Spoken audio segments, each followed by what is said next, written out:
chegamos agora ao capítulo 4. Diferentes, mas iguais. E eu me refiro a duas pessoas cujas histórias de encontros com Jesus são narradas pelo evangelista. Uma história ocorreu na Samaria.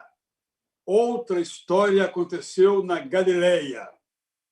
Na primeira história, que vai dos versículos 1 a 42, uma mulher é salva junto com parte de sua comunidade. Na outra, que vai até o final do livro, um menino é curado e o seu pai é salvo, junto com a sua família. Sobre o que fala este capítulo? Podemos dizer que fala sobre preconceito. Podemos afirmar que nos fala sobre como o evangelho é universal. E tudo isso é verdadeiro, mas é muito mais do que isto. Comecemos por afirmar, então, que as duas histórias traçam perfis aparentemente diferentes de pessoas. A primeira é uma mulher. A segunda pessoa é um homem. Os versos 1 a 42, então, contam a história de um encontro de Jesus com uma mulher. Essa é a primeira marca a ser registrada. Hoje pode parecer desnecessário, só que não. Ainda hoje as mulheres são alvos de preconceitos, como se fossem inferiores, e são alvos, inclusive, lamentavelmente, por incrível que pareça, de violências físicas, verbais, emocionais. Essa história está aqui para nos dizer, entre outras coisas, que o evangelho é também para as mulheres, igualmente para elas. Quando nós lemos essa história e mais uma outra, nós observamos que há verdades no Novo Testamento que Jesus diz primeiramente a mulheres. Foi para essa samaritana que Jesus se apresentou de modo explícito e exclusivo como sendo o Messias. Foi o único que ouviu: eu sou o Messias. Foi uma mulher. E foi para não uma samaritana, mas para uma Madalena, isto é, uma mulher de Magdala, que pela primeira vez ele se apresentou depois da ressurreição. A primeira história, portanto, nos mostra que o evangelho é para as mulheres. Além de ser mulher, a personagem dessa história era uma estrangeira e, para piorar, era uma samaritana. João certamente tem aqui o claro propósito de situar o lugar onde Jesus se encontrou. Nós vamos lendo que ele está saindo da região sul da Judéia, indo para a Galileia. Jesus nasceu em Belém, que, como sabemos, ficava e fica 9 quilômetros apenas de Jerusalém. E João nos mostra que essa Jerusalém o rejeitava nessa primeira visita e o rejeitaria, e lá ele seria morto.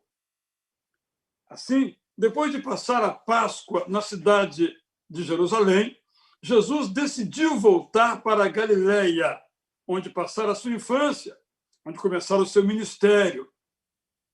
Para voltar, ele tinha duas possibilidades de rota, a pé, obviamente.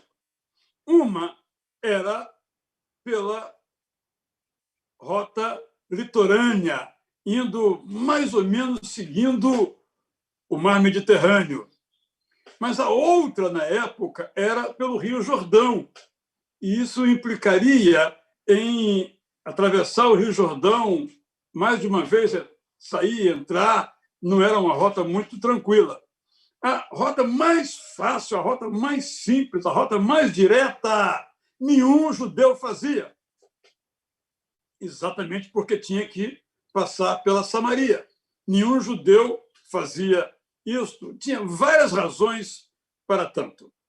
é que os samaritanos não eram considerados israelitas fiéis. E, por sua vez, os samaritanos não consideravam os judeus como sendo israelitas fiéis. Vamos lá. Samaritanos e judeus tinham um credo comum. 4 pontos. Primeiro ponto, devemos adorar apenas o único Deus. Segundo ponto, devemos ouvir apenas a voz dos profetas. Terceiro ponto, devemos seguir apenas um livro. Quarto ponto, devemos adorar a Deus num único lugar.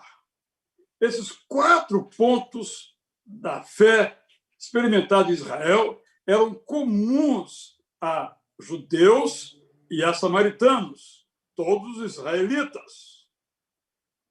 No entanto, eles não concordavam nos detalhes significativos desses pontos. Com relação ao Deus único e Yahvé, estavam de acordo. Nos demais aspectos, em desacordo. Por exemplo, eles discordavam quanto aos profetas. Para os samaritanos só havia um, Moisés. Os judeus ouviam Moisés e atendiam também os outros profetas, como Elias, Jeremias. O cânon, isto é, o livro sagrado dos samaritanos, só tinha o Pentateuco, os 5 primeiros livros. O cânon dos judeus tinha 39 livros, na nossa maneira de contar. Segunda discordância, quanto à Torá. Para os samaritanos, a versão deles da Torá, ou seja, dos 5 primeiros livros do Pentateuco, era a versão original, enquanto que a versão dos judeus foi adulterada quando os judeus estiveram no exílio na Babilônia. Terceira discordância, onde deviam cultuar? Os samaritanos diziam que era na Samaria. A versão samaritana da Torá, ou do Pentateuco, ou dos 5 primeiros livros, em Êxodo 27, acrescenta um parágrafo, que não aparece, esse parágrafo, na versão hebraica, que é inclusive a que nós cristãos usamos. E nessa versão, eles dizem que o templo foi construído por Josué, o sucessor de Moisés, e ali, tão somente ali, devia ser adorado. Quanto à arqueologia, o que nós sabemos é que o templo foi construído no 5º século antes de Cristo. Sabe por quem? Você sabe quem é? Sanbalat Horonita, o contemporâneo de Esdras e Neemias. E esse templo foi destruído praticamente 3 séculos depois pelos macabeus. Ainda assim, os samaritanos diziam que só ali, neste templo localizado sobre o Monte Gerizim, é que se devia adorar a Deus. E os judeus, é claro, afirmavam a centralidade do templo em Jerusalém, localizado sobre o Monte Sião.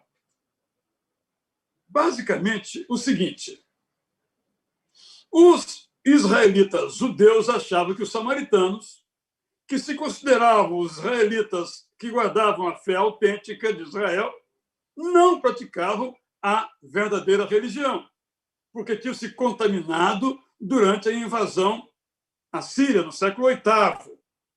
E os israelitas samaritanos pensavam exatamente o oposto. Podemos fazer uma comparação que seriam como hoje os xiitas e os sunitas.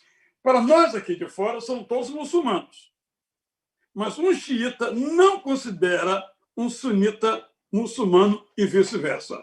Só o xiita é muçulmano ou só o sunita é muçulmano. Só para fazermos uma comparação, uma aproximação para entendermos este assunto. Então, esta personagem da história era uma mulher, era samaritana, ou seja, alguém com quem não se devia ter contato pela sua infidelidade na concepção dos judeus. Além disso, ela era pobre. Há um outro samaritano que é o herói de uma parábola que Jesus Cristo conta, e ele tem recursos próprios. Mas esta não. Esta vivia na subsistência. tinha que, inclusive, buscar água, ela mesma, fora da sua cidade, da sua aldeia, para os usos na sua casa, na cozinha, na roupa, em outros aspectos, tinha que buscar água. Era uma mulher pobre. Além de ser mulher, samaritana, estrangeira, pobre, era de outra religião. Como nós vimos, era de uma religião monoteísta, mas que não aceitava tal religião todas as escrituras judaicas, só os 5 primeiros livros, só o Pentateuco. Amava essa religião a Moisés e não ouvia nenhum outro profeta. Além de ser pobre, estrangeira, samaritana e infiel de outra religião, podemos acrescentar que tinha uma moral reprovável, uma vez que estava no 6º relacionamento conjugal. Aqui eu faço uma pausa e lhe faço uma pergunta. Nós podemos afirmar que a moralidade da mulher samaritana era reprovável? Não. O texto não diz. Se o texto não diz, nem sequer insinua, nós não podemos dizê-lo. Ela podia estar na 6ª relação conjugal por várias razões. Pode ser que os seus maridos anteriores tivessem ido para a guerra feito escravos, era comum naquela época. Podia ser que ela fora abandonada, porque em Israel, para abandonar a mulher, bastava olhar na cara dela e dizer: não gosto mais de você, e se separava.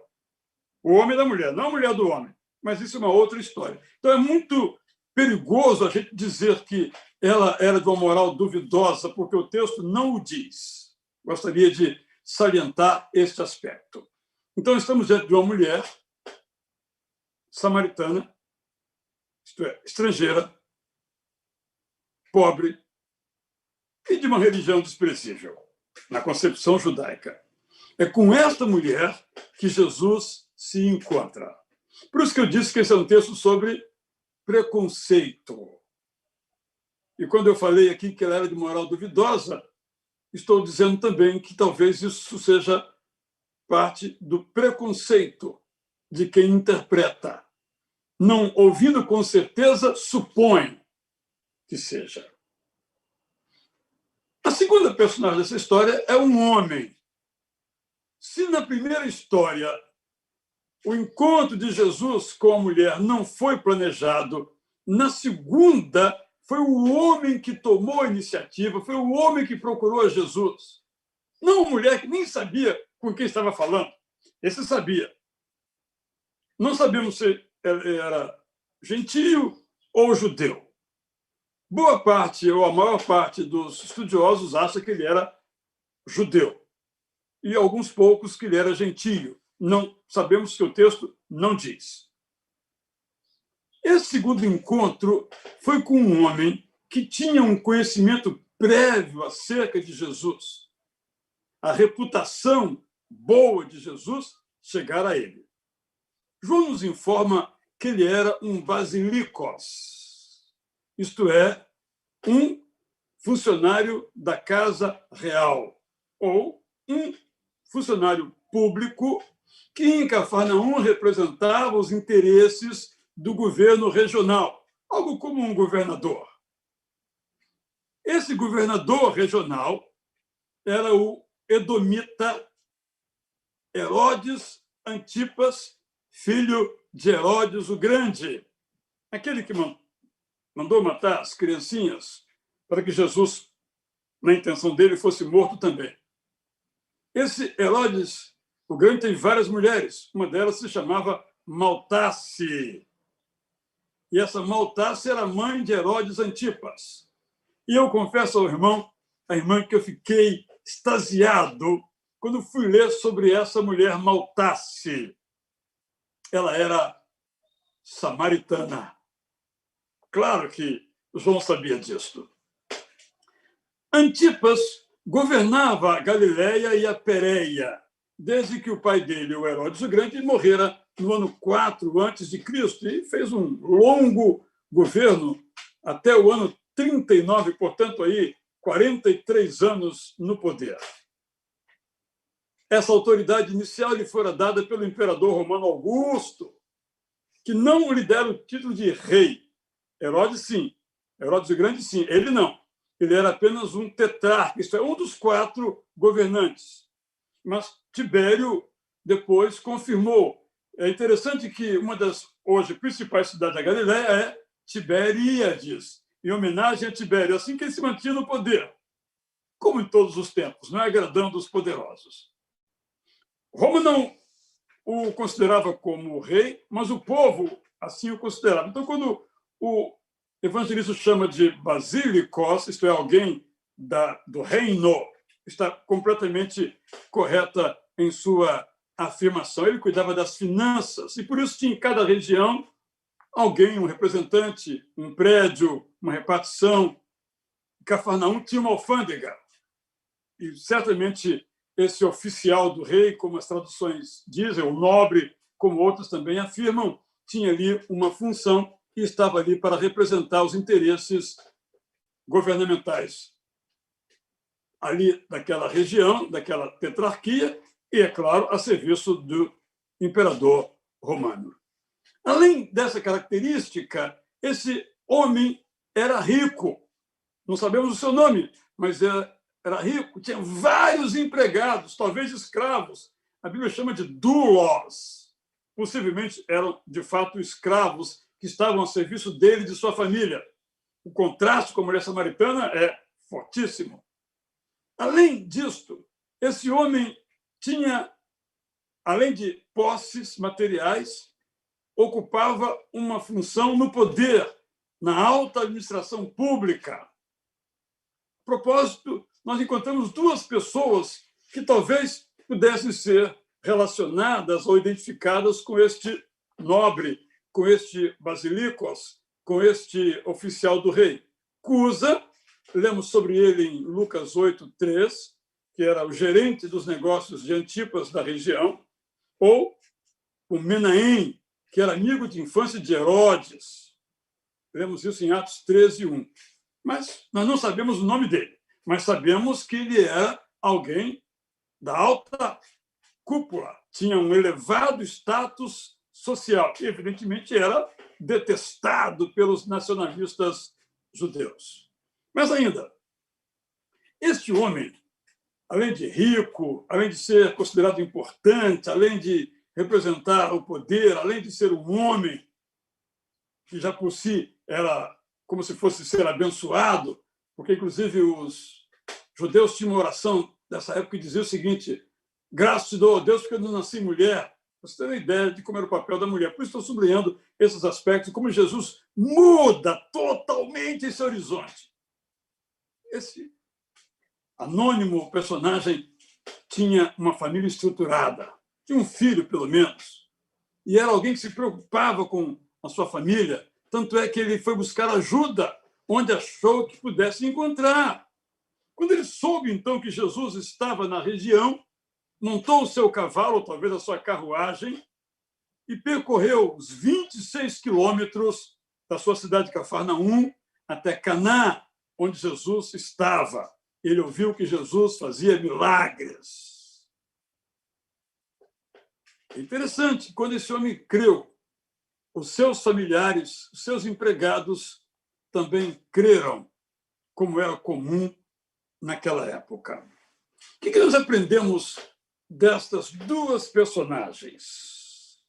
Isso se aplica muito a mim e a você. Eu aprendo que, diante de Jesus, eles confiaram, e nós também devemos confiar em Jesus. E admitir, diante de Jesus, as suas necessidades, as nossas necessidades.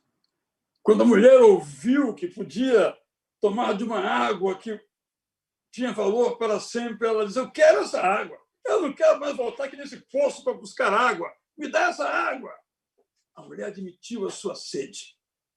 E aquele homem admitiu que, embora fosse poderoso, embora fosse rico, embora fosse famoso, nada podia fazer pelo seu filho enfermo.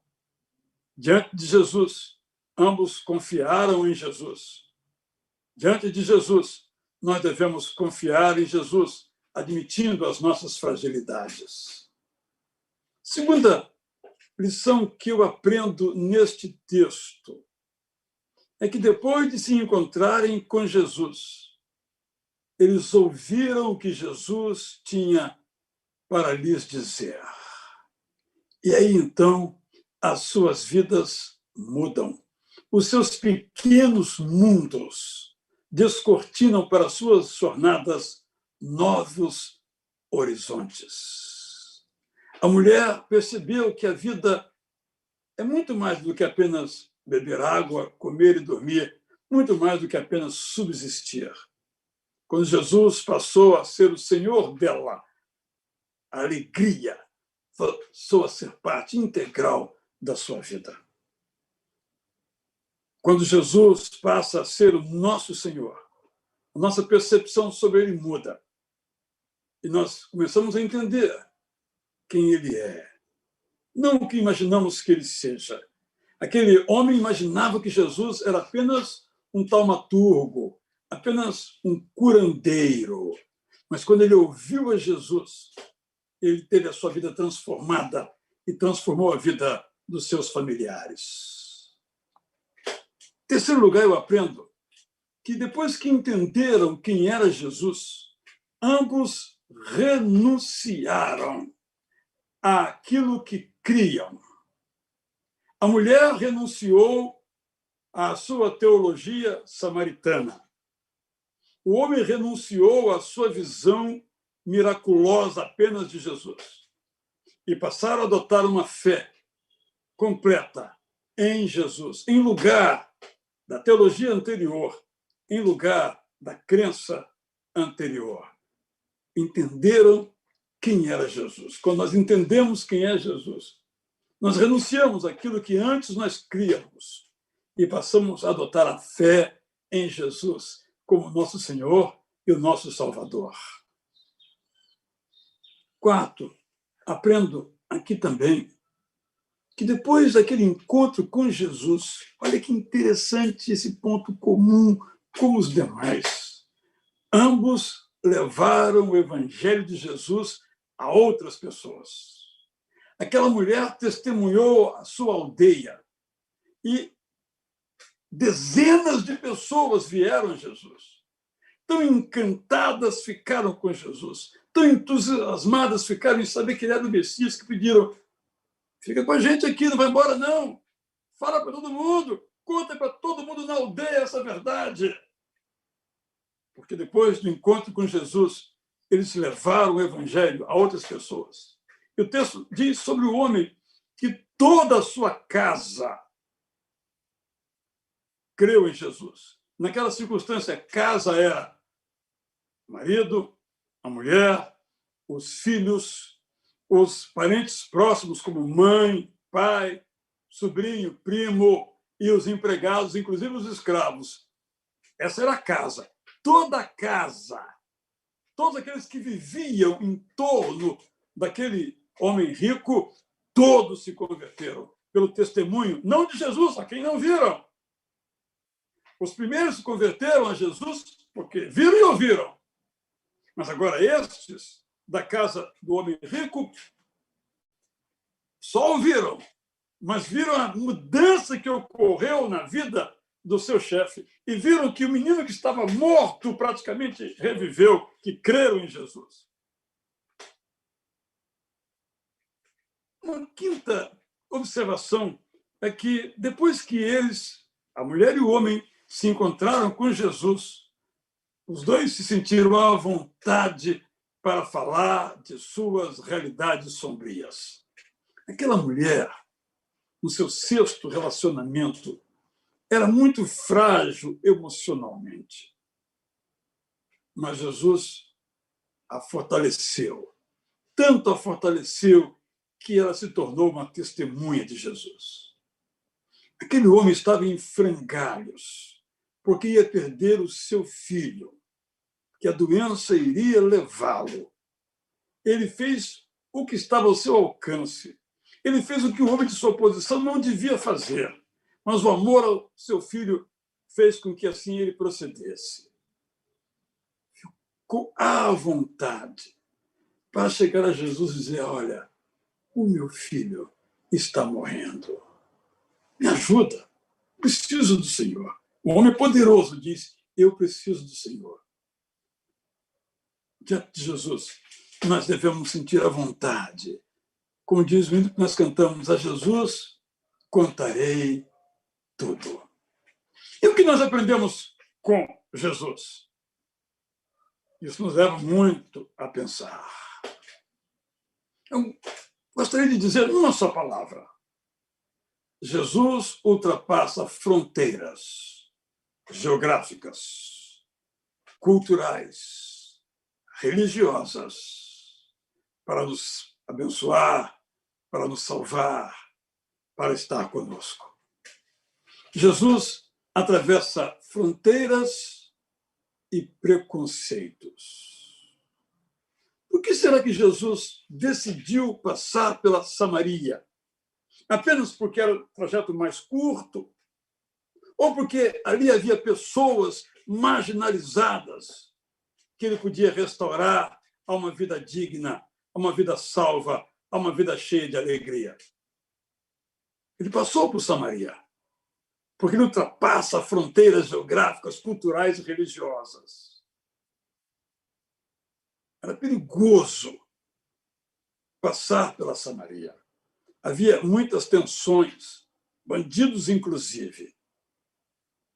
Um bom judeu não devia passar pela Samaria, mas Jesus ultrapassou essa barreira religiosa.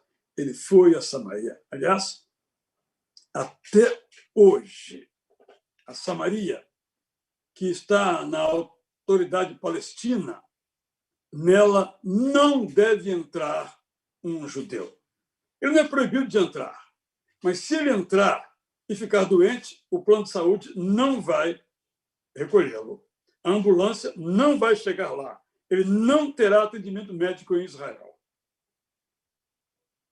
Por isso, sempre nas placas de entrada nas cidades, quando ela está sob a autoridade palestina, o judeu pode entrar, mas tem uma placa imensa vermelha: não entre. Se você entrar, por sua própria conta e risco. Jesus, por sua própria conta e risco, entrou na Samaria, atravessou a Samaria.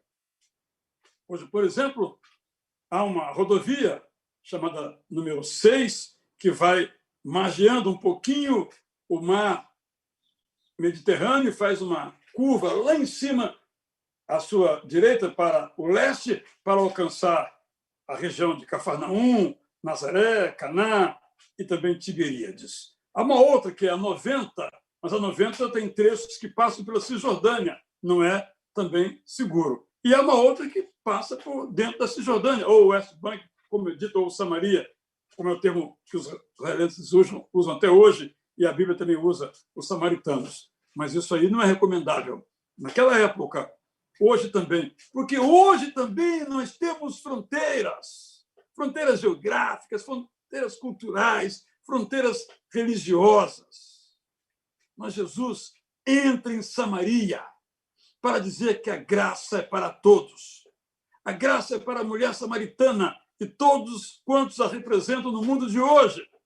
Por isso eu classifiquei como era essa mulher. Para todas essas mulheres, pobres, estrangeiras, samaritanas, de outra religião, é para elas que é a graça. Mas a graça é também para o homem rico e para todos quantos esse homem rico aqui representa. É isso que temos que levar em conta. A graça é para todas as pessoas. Não é só para a nossa família, não é só para a nossa cidade, não é só para os brasileiros, não é só para os angolanos. A graça é para todos. Não importam as fronteiras que nós criamos. A graça é sem fronteiras. É interessante que tem uma companhia telefônica cujo slogan é "Um mundo sem fronteiras". É uma verdade do ponto de vista da telefonia, mas é uma grande mentira, porque o nosso mundo, infelizmente, cada vez tem mais fronteiras. Só a graça derruba portões, só a graça derruba os muros, só a graça de Jesus ultrapassa fronteiras. Por isso, assim como Jesus fez com os samaritanos, assim como ele fez com aquele homem que não cria como ele cria até ouvi-lo. Nós devemos levar o evangelho a todos, os de perto, os de longe, os que concordam conosco, os que discordam de nós, os que são diferentes de nós no pensamento, na prática, nas ações, até aqueles que nós achamos que são improváveis de crer. Sabe aquela pessoa que a gente desistiu? Se a gente vivesse ao tempo de Jesus, nós não conversaríamos com a samaritana, porque nós não creríamos que ela seria capaz de ouvir e mudar. Sabe aquele seu familiar que você acha que não adianta? Adianta, continue pregando. Sabe aquela pessoa de alta posição que você às vezes tem algum tipo de acesso? Pregue a ele.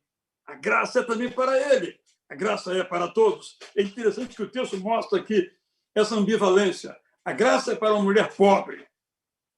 Uma Maria ninguém. Mas a graça é para um homem rico. Uma personalidade da época. Um influenciador. É para todo mundo. Com Jesus, nós aprendemos também que ele não só ultrapassa fronteiras e preconceitos, mas ele questiona mitos e conceitos. Aquele homem tinha uma fé superficial. Jesus questiona essa fé. Espera aí, você vem a mim achando que eu vim aqui só para fazer milagres? Jesus o questiona e oferece a ele a oportunidade, não só de cura para o seu filho, mas de salvação para o seu filho, de salvação para ele, de salvação para toda a sua família. A graça é para todos. Ele abençoou pessoas que tinham conceitos muito pequenos sobre a bondade de Deus, só para nós, como se fosse... Aquela mulher achava que o Pentateuco, que Moisés, era só para o seu povo. Aquele homem achava que Deus é apenas um fazedor de milagres. Jesus questiona esses mitos, questiona esses conceitos. A graça é para todos. Infelizmente, ainda hoje, há muitas pessoas que têm conceitos muito pequenos sobre Jesus, achando que ele é apenas alguém que faz milagres, alguém que nos ajuda nas dificuldades. Mas ele ajuda nas dificuldades, mas elas voltam. Ele ajuda a cada um em nossas enfermidades, cura-nos até, mas elas voltam. Não podemos achar que Jesus é apenas um curador, um curandeiro. Jesus é apenas um trampolim para a prosperidade. Questiona o nosso evangelho, não o evangelho dele, o nosso, nossos mitos, nossos conceitos, como fez com aquela mulher e com aquele homem. Mas ainda, Jesus transforma a nossa fé e transforma a nossa teologia.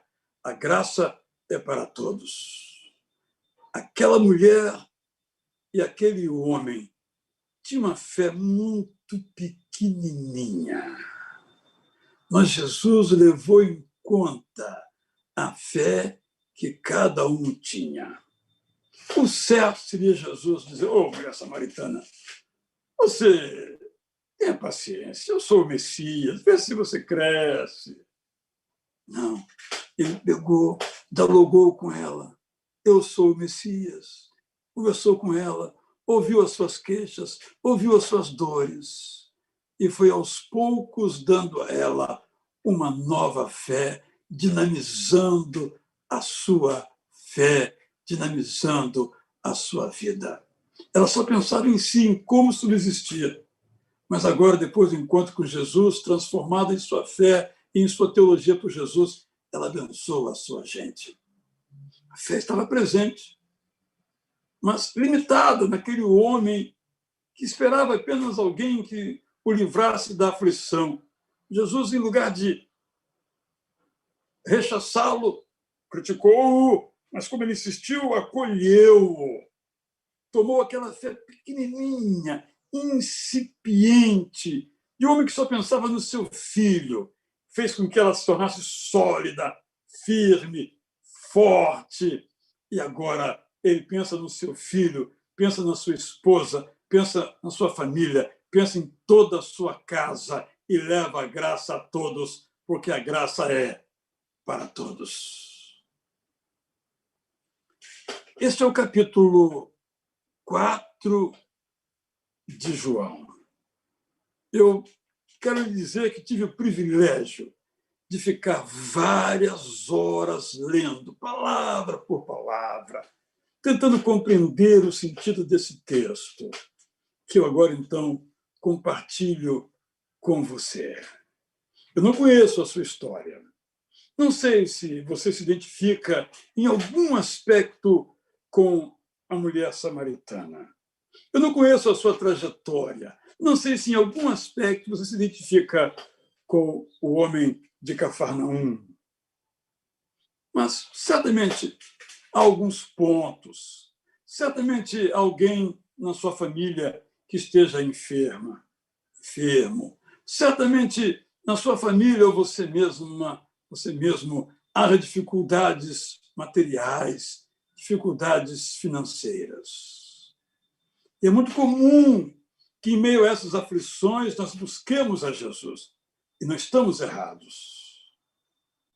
Mas, assim como Jesus ultrapassou as barreiras, nós devemos ultrapassar também as barreiras de apenas buscar satisfazer as nossas necessidades.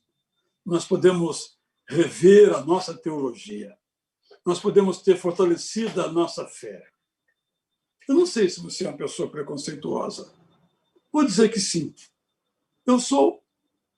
Todos nós somos preconceituosos.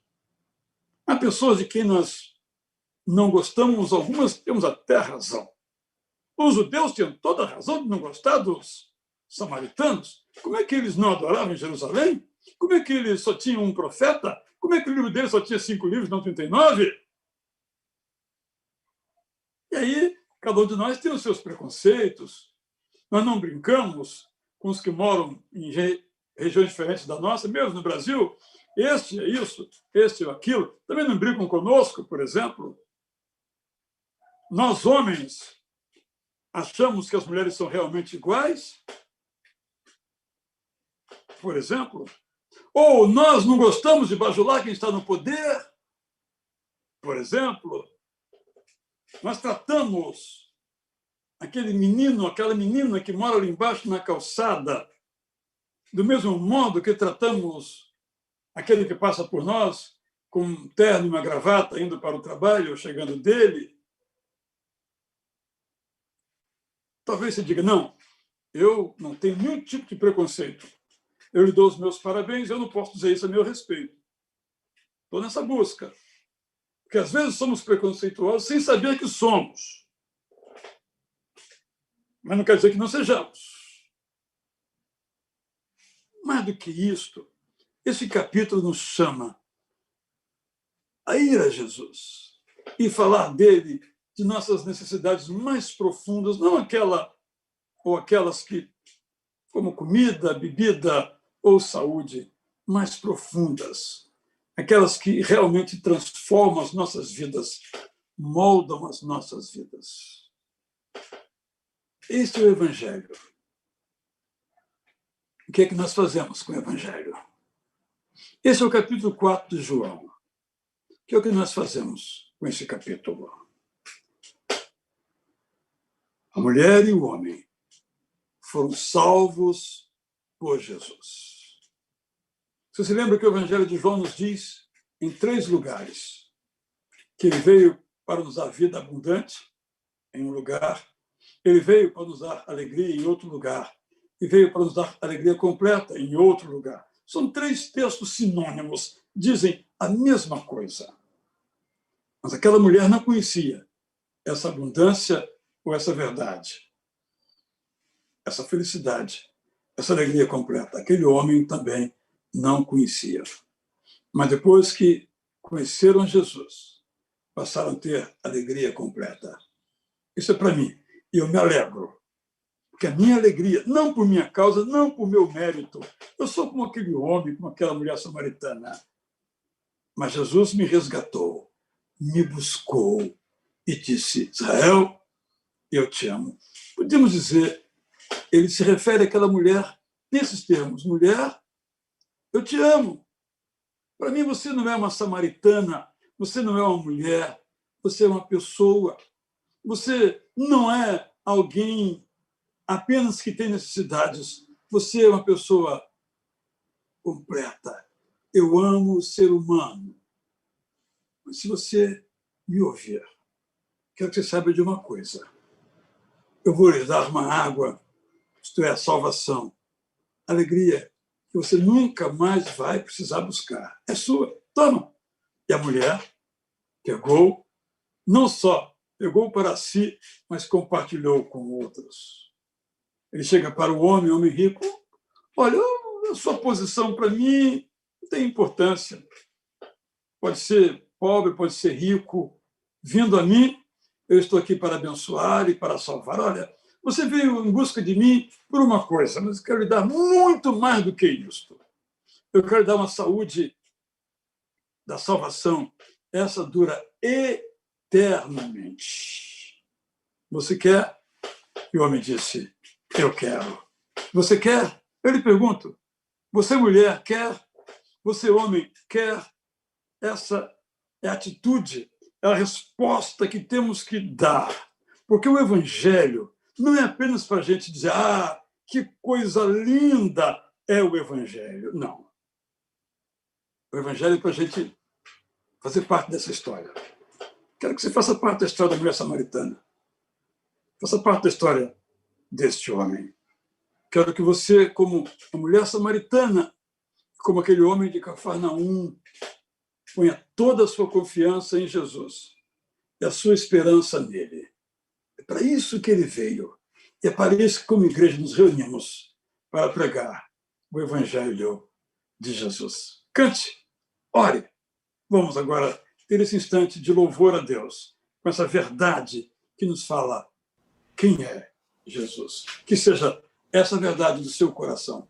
Se tem sido, dê graças a Deus e procure tomar um leite cada vez mais sólido, comida cada vez mais robusta, que é o Evangelho de Jesus Cristo. Mas se você está longe, por alguma razão, você não está na Samaria. Jesus já atravessou a fronteira para alcançar você. Você não está longe lá no palácio de Antipas. Você está aqui, perto, que Jesus também alcançou você.